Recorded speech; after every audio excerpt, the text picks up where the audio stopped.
오늘 좀 흥미로운 이야기를 해볼까 하는데요. 이건 단순히 어떤 종교에 대한 이야기가 아니라 인간의 약점을 정면으로 마주하고 권력의 한 곳에 쏠리는 걸 막기 위해 무려 500년 전에 설계된 아주 놀라운 조직 시스템에 대한 이야기입니다. 바로 장로교의 리더십 청사진이죠. 이거 정말 모든 조직의 영원한 숙제 아닐까요?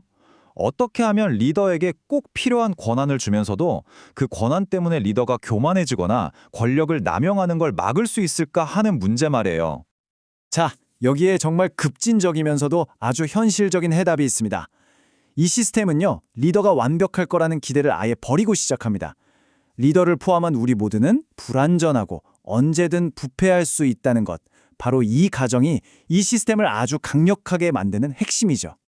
그럼 지금부터 한 사람의 독재자가 나오는 걸 원천적으로 막기 위해 이 시스템이 얼마나 정교하게 설계되었는지 그 청사진을 한번 자세히 뜯어보겠습니다. 핵심 개념은 장로교 정치라는 건데요. 말이 좀 어렵죠? 쉽게 말하면 카리스마 있는 보스 한 명이 아니라 선출된 여러 대표자들이 그룹으로, 즉 회의를 통해 조직을 이끌어가는 시스템입니다. 여기서 절대 잊으면 안 되는 원칙이 있어요. 진정한 권위는 특정 개인에게 있는 게 아니라 오직 그룹에게만 있다는 겁니다. 이 설계도 뒤에는 아주 단단한 몇 가지 믿음이 깔려 있어요. 첫째, 이 조직의 진짜 주인, 진짜 머리는 눈에 보이지 않는 초월적 존재라는 겁니다. 그러니까 땅에 있는 리더들은 주인이 아니라 그냥 권한을 잠시 위임받은 대리인일 뿐이라는 거죠. 그리고 사람은 누구나 실수할 수 있으니까 권력은 반드시 나눠서 서로 견제해야 하고 한 사람의 똑똑한 판단보다는 여러 사람이 머리를 맞댄 집단 지성이 더 안전하고 낫다는 믿음입니다. 이거 어디서 많이 들어보지 않으셨어요? 현대 경영학에서 말하는 견제와 균형 원리가 이미 수백 년 전에 신학적인 원리로 자리 잡고 있었다는 게 정말 놀랍죠? 그래서 이 시스템의 룰을 깨고 개인이 독단적으로 권력을 휘두르는 건 그냥 저 리더십이 좀 별로네 하는 수준의 문제가 아닙니다. 그건 조직의 존재 이유와 핵심 가치를 완전히 부정하는 행위, 즉 아주 심각한 신학적 오류로 취급됩니다. 자, 그럼 이론은 알겠는데 만약 이 청사진을 무시하고 한 사람이 모든 걸 결정하기 시작하면 실제로는 어떤 일이 벌어질까요? 구체적인 사례를 통해 한번 살펴보겠습니다. 여기 한 교회가 있습니다. 담임 목사가 아주 열심히 봉사하던 한 교인의 활동을 아무런 상의도 없이 그냥 일방적으로 그만두세요 하고 통보해버렸습니다. 겉으로 보면 리더가 그럴 수도 있는 사소한 일처럼 보일 수도 있죠. 하지만 이게 사실은 시스템 전체가 무너지고 있다는 위험 신호였습니다.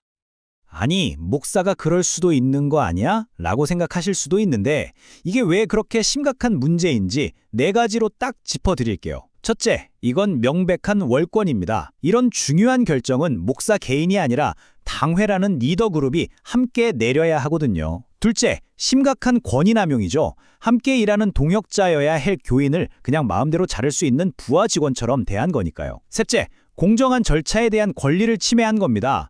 뭐가 문제가 있었다면 최소한 해명할 기회는 줬어야죠. 마지막으로 조직의 모든 구성원이 각자의 자리에서 기여할 수 있다는 핵심 가치를 정면으로 무너뜨린 행동이었습니다. 바로 이런 식의 실패를 막기 위해 아주 중요하게 설계된 관계가 있습니다. 바로 목사와 장로의 관계인데요. 이 둘은 우리가 흔히 생각하는 상사와 부하 관계가 절대 아닙니다. 동등한 파트너죠. 이 표를 보시면 한눈에 이해가 되실 겁니다. 보통 목사를 조직의 CEO, 장로들을 이사회 멤버쯤으로 생각하기 쉬운데 이 시스템에서는 전혀 달라요. 목사는 가르치는 장로로서 전문적인 역할을 하고 장로들은 다스리는 장로로서 조직 운영을 책임집니다. 회의할 때도 보세요. 목사라고 표가 더 많은 게 아니에요.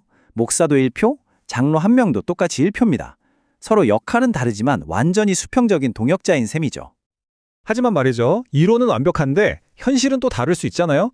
특히 권위 있는 사람을 존중하는 문화에서는 장로들이 시스템이 부여한 동등한 권한을 적극적으로 행사하기보다는 목사의 의견에 그냥 따라가려는 경향이 나타날 수 있다는 겁니다. 목사가 힘으로 권력을 빼앗지 않았는데도 장로들이 알아서 자기 권한을 넘겨주는 거죠. 이걸 부드러운 권위주의라고 부릅니다. 아무리 완벽한 설계도라도 이 문화적 습관 앞에서는 왜곡될 수 있다는 걸 보여주는 대목이죠. 자, 그럼 시스템이 이렇게 오작동할 때 어떻게 해야 할까요? 이 시스템의 정말 대단한 점은요, 갈등을 무조건 피하는 게 아니라 마치 컴퓨터 프로그램의 버그를 잡는 것처럼 시스템의 건강을 회복하기 위한 디버깅 절차를 아예 내장하고 있다는 겁니다. 우리 대부분 문제를 제기하는 걸 불편해하고 피하려고 하죠. 당장 시끄러워지는 게 싫으니까요. 하지만 이 시스템은 그걸 거짓된 평화라고 딱 잘라 말합니다.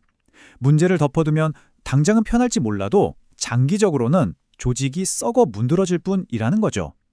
반대로 좀 고통스럽더라도 문제의 정면으로 맞서서 질서를 바로잡는 노력이 결국 조직을 더 단단하게 만드는 참된 평화도 이어진다고 보는 겁니다. 그래서 이 시스템에는 아주 명확한 4단계짜리 책임 규명 프로토콜이 있습니다. 1단계, 일단 한두 명의 장로가 개인적으로 조용히 목사에게 문제를 제기합니다. 그래도 해결이 안 되면 2단계로 넘어가요. 이제 두세 명이 공식적인 증인 자격으로 문제를 제기하는 거죠. 그런데도 상황이 나아지지 않으면 3단계, 이제 판이 커집니다. 전체 리더 그룹 회의나 아예 여러 교회가 연합한 상급 기관에 공식적으로 문제를 제기하는 겁니다. 그리고 마지막 4단계는 사법 절차입니다. 상급 기관에 의해 공식적인 재판이 시작되는 거죠. 이건 누구 하나를 공격하려는 절차가 아니라 고장난 시스템을 고치기 위한 필수적인 기능인 셈입니다. 결국 이 모든 것은요, 한 명의 뛰어난 CEO형 리더에게 의존하는 모델을 넘어서 여러 리더가 함께 어우러져 시너지를 내는 리더십 생태계를 만드는 것을 목표로 합니다.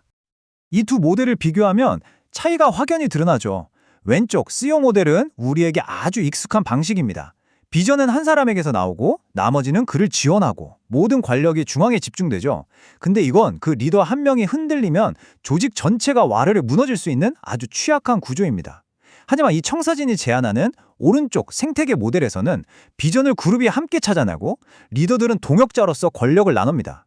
그래서 한두 사람이 실수하더라도 시스템 전체는 흔들리지 않는 훨씬 더 건강하고 회복 탄력성이 강한 구조가 만들어지는 거죠. 오늘 분석을 마무리하면서 마지막 질문을 던져봅니다. 여러분이 속한 조직, 직장이든 팀이든 어떤 공동체든요, 그 조직의 성공은 어떻습니까? 혹시 한 명의 뛰어난 리더가 실패하지 않기만을 바라는 아슬아슬한 희망 위에 서 있진 않나요? 아니면 실수를 인정하고 권력을 나누고 함께 지혜를 모으는 회복 탄력성 있는 시스템 위에 단단하게 세워져 있습니까? 우리 모두가 한 번쯤 깊이 생각해 볼 문제입니다.